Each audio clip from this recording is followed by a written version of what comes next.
Hello friends and welcome back to my channel. Today is an exciting day because we're going to be talking about the best books that I read in 2021. If you watched my worst books of 21 video, if you haven't, I'll link it down below, then you know that I talked about 4 books that I didn't like, and I had originally wanted to do 5 books that were the worst and 5 books that were the best, and didn't stick to the 5 in this one either because I have 6 books to talk about because they were all ones that I absolutely liked and I just couldn't narrow it down to 5. So we're going to be talking about 6. A few thrillers, a few fantasy, and I just am excited to talk about all of these. So without further ado, let's get into them. These are in no particular order because I just have them stacked right here, but I am equally excited to talk about all of them. So I'm just going to pick up from the top and we're going to go from there. The first one is Game of Thrones by George R.R. Martin. I'm a little late to the game on this one, but I finally picked it up this past year because I reacted to, I believe, my first ever book haul on BookTube and decided if any books that I hadn't unhauled or hadn't read, I had to read or unhaul them, and this was on the list. So I finally got around to it and I loved it. I loved the characters, I loved the story, I thought it was really fun, and I really don't think I have to pitch this to you. I feel like most people have heard of Game of Thrones before, but it is about 2 different families. The Starks and the Lannisters are the main people we're following, but we are mostly following the Stark family in here, and it dives into a lot of different political and family drama, and so I can't really, I don't know, I don't feel like I have the ability to explain this fully, so go check it out on Goodreads if you are actually interested. If you haven't read it yet, I feel like I'm pretty far behind, but I am very excited to continue on in this series. I meant to pick up the second book this year, but hopefully 2022 is the year that I can. I do have 2 and 3 up behind me here, so I do have them when I'm ready to start, but I really fell for the Stark family and really am rooting for them and excited to see where the next couple of books lead us. So yeah, definitely a favorite of all time now, and I'm sad that, well, not sad because I finally got to it, but I'm a little upset, disappointed in myself that I took so long to read that book because it did not disappoint me. Next we have a Stephen King on the list, which I am honestly surprised myself that a Stephen King made it here, but this one I possibly think is going to outrank some of my current favorites of his because I was genuinely terrified at the end of this book and I loved the journey, and that is a revival. I hadn't picked this book up before because honestly, this is gonna sound bad, but I had seen this at the dollar store for like $3 and I was like, wow, that must be one of his worst books because it's so cheap at the store. And so I never picked it up and I didn't look into it at all. But I read some books, and there's actually 2 other ones on here that were from this video that my friends recommended to me to read, and this was one of them, and I'm very glad that they did because I gave this 5 stars. I loved it, and I didn't want to put this down. So this is following a character named Jamie Morton, who we are following throughout his whole life from childhood to his older years, and he, as a young child, gets introduced to a preacher named Charles Jacobs, and throughout his life this reverend continues to cross paths with him, and there is some magical elements, supernatural elements in this book, but I really enjoyed the fact that we were following this one character. He was also a musician, not a writer, which was different for King. And the overall ending of this, again, had me terrified. Like, genuinely something that freaks me out at the end. And I really loved that. I think that the fact that I was actually scared and I loved the character and I loved the journey made this a high numbered Stephen King on my list of Stephen Kings, which you can't see it, but down here is my Stephen King shelf, so I have a lot.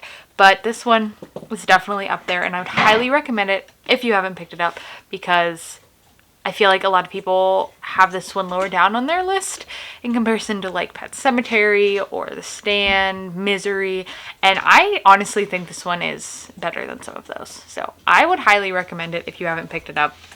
And again, surprised it's on the list, but I'm not mad about it at all. Then we have a thriller that I've been meaning to get to and finally did, and that is Pretty Girls by Karen Slaughter. This one is very unique and dark, and that is kind of why I liked it so much. I enjoyed not only the plot, but the twists and the sister relationship that's built in this story. We are following Claire and Lydia, who are two sisters, and they have not spoken in years, but finally they are brought together to talk about things, and it has to deal with the disappearance of their sister years prior.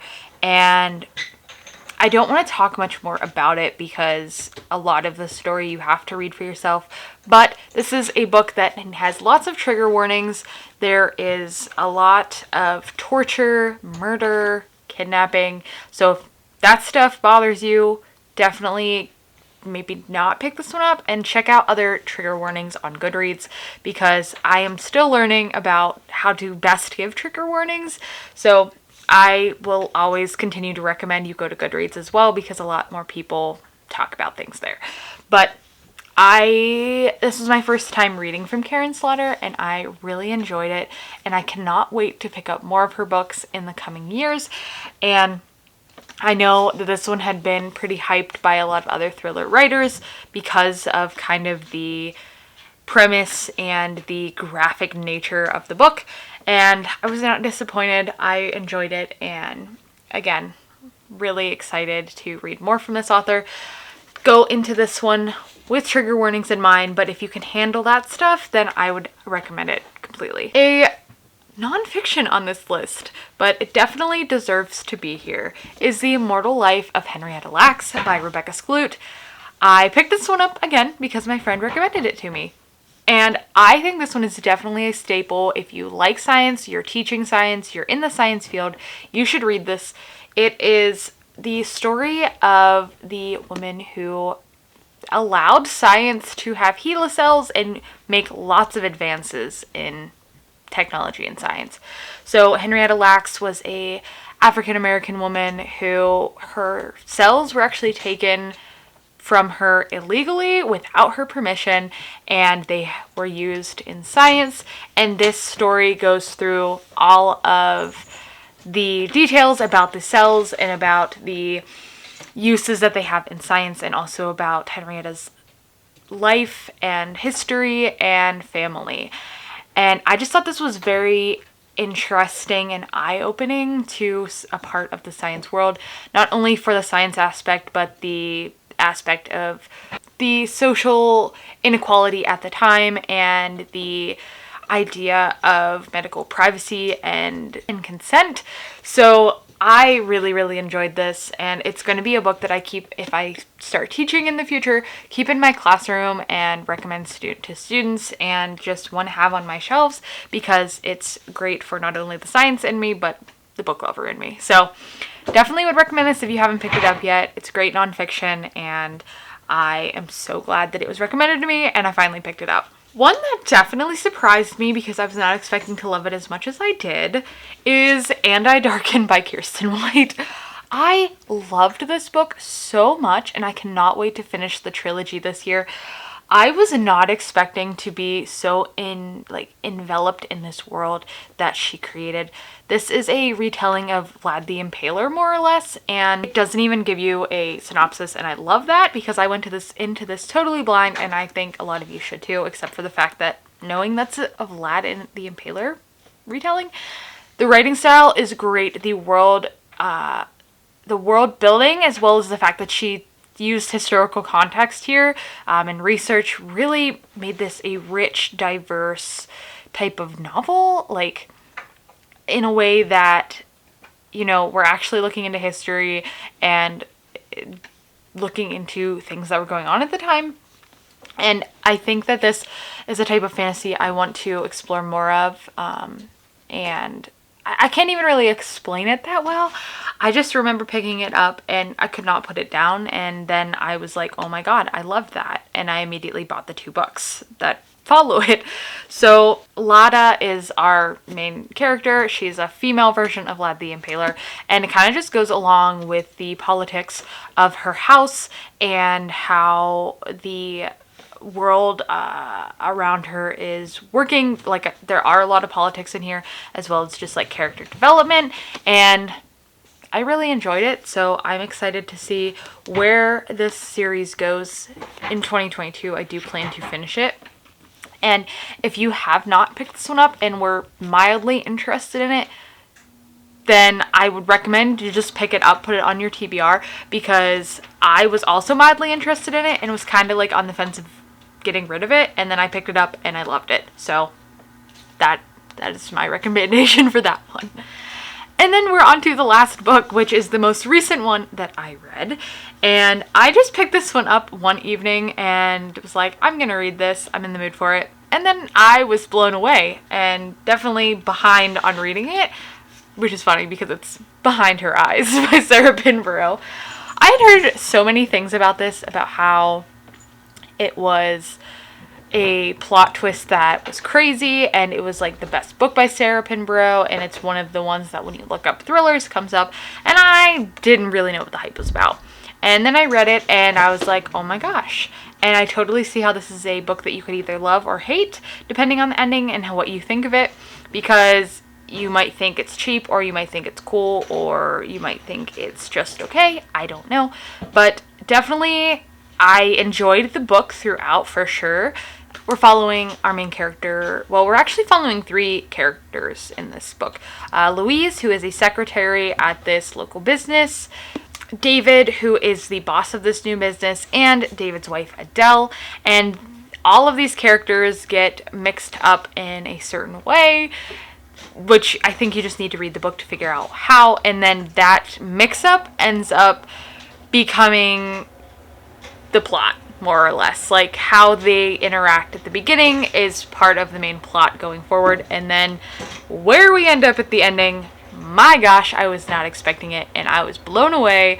And I have been trying to recommend this to plenty of people after I read it, especially all my thriller friends who haven't picked it up yet, which is mostly people not on BookTube. But I was just not expecting this, and it was crazy, and I'm so glad I read it.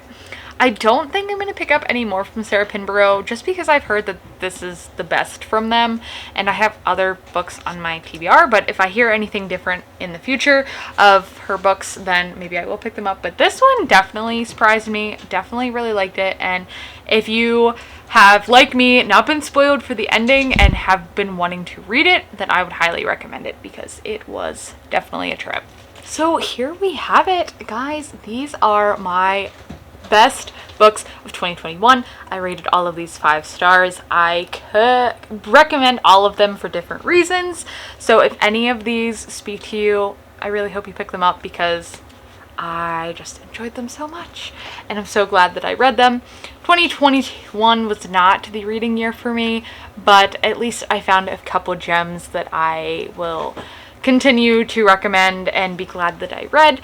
And I'm very excited to see what new favorites get added to the pile in 2022. But yeah, that is this video. Those are my best of 2021. Let me know in the comments if you've read any of these and agree or disagree. I love to have discussions about books. That's why I'm here.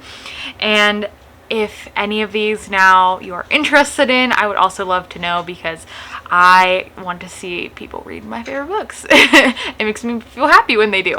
So thank you all so much for watching. This is the last video of 2021. So I will see you all in 2022 with my next video. So see you then.